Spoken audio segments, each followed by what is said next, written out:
اللہ اس गुनाह को नहीं बख्शेगा कि किसी को उसका शरीक बनाया जाए, और इसके सिवा और गुनाह जिसको चाहेगा बख्श देगा। और जिसने अल्लाह के साथ शरीक बनाया तो बेशक वो रास्ते से दूर जा पड़ा। ये लोग अल्लाह के सिवा जो परस्तिश करते हैं तो कुछ देवियों की, और पुकारते भी हैं तो शैतान सरकशी को, जिस पर अल्लाह ने लानत की है। और वो अल्लाह से कहने लगा, मैं तेरे बंदों से गैरुल्लाह की नियाज दिलवाकर माल का एक मुकर्रर हिस्सा ले लिया करूंगा, और उनको गुमराह करता और उन्हें उम्मीदें दिलाता रहूंगा, और ये सिखाता रहूंगा कि जानवरों के कान चीरते रहें, और उन्हें समझाता रहूंगा, तो वो अल्लाह की बनाई हुई सूरतों को बिगाड़ते रहेंगे। और जिस शख्स ने अल्लाह को छोड़कर शैतान को दोस्त बनाया, वो साफ साफ घाटे में रहा। वो उनको वादे देता है और उम्मीदें दिलाता है, और जो कुछ शैतान उन्हें वादे देता है वो धोखा ही धोखा है।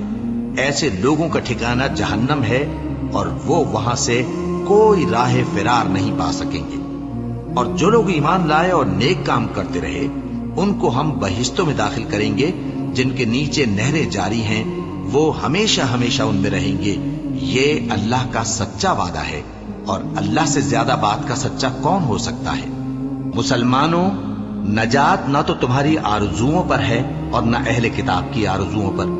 जो शख्स बुराई करेगा उसे उसी तरह का बदला दिया जाएगा, और वो अल्लाह के सिवा न किसी को हिमायती पाएगा और न मददगार।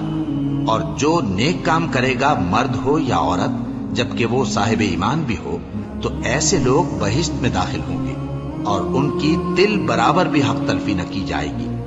और उस शख्स से अच्छा किसका दीन हो सकता है जिसने अल्लाह के आगे सर झुका दिया और वो नेकुकार भी है।